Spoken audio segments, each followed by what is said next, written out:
Hey everybody, welcome back to my channel for another cooking video. Today we're looking at Valentine's Day macarons.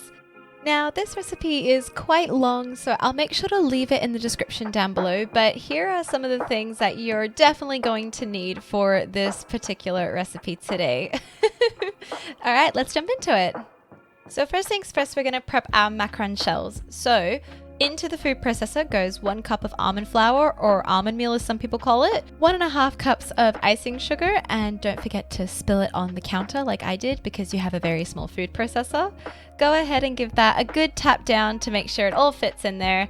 And then we also want to add a good pinch of salt. Now I have Himalayan salt here, but you can use anything you want. Kosher salt works perfectly fine as well. And once you've added that, it's time to give it a good blitz in your food processor. Now, if you have a food processor, I would say do this about 8 to 10 times on a low pulse. And if you don't have a food processor, that's fine. Just whisk it until it looks really nice and fine like it is here. Dump your mixture into a fine mesh sieve and start to sieve it through into a prepared bowl. Make sure that you don't have any lumps left over and use the back of a spoon if needs be to get rid of all those extra lumps. It is super important this recipe doesn't have any lumps in it, so if you need to go through it twice, that's okay too. Next is my favorite part, making the meringue. So you're gonna go ahead and get 3 large eggs, crack them into a bowl, and we're gonna separate the egg yolks from the egg whites. So the way I like to do this is I just like to go in and scoot them up with my hand and let the egg whites just fall out between my fingers. It looks kind of funny and kind of gross at first, but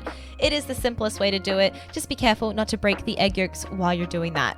Next, you want to go ahead and put your whisk up to really high and whisk it until you have some white foamy egg whites, and then add your 1/3 of a cup of castor sugar. Look at that beautiful meringue. You're looking for soft, stiff peaks as you can see here. Now it's time to add your dry to your wet ingredients. Mix in about 1/2 cup at a time of your dry ingredients to your wet, and you're looking for this sort of consistency, this ribbony texture when you're done. It can be quite tedious, so make sure you take your time with it, really gently fold it together.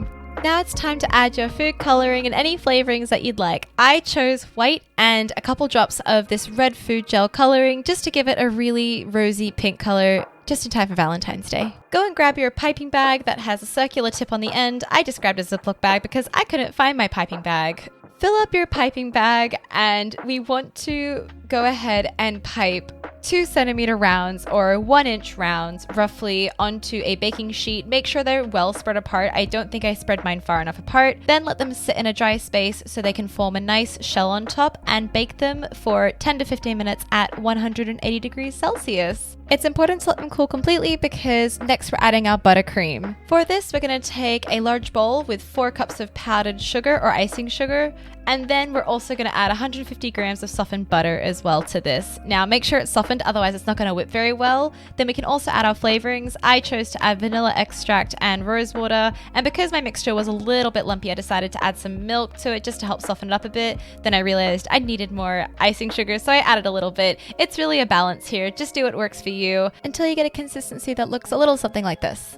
Once our macaron shells have cooled down enough, it's time to pipe them up. So I went and grabbed a star tip and popped that into my Ziploc bag. And you don't want to overfill them, but you want enough so there's a little bit of, yummy, creamy filling. Pop his little hat on and you've done it.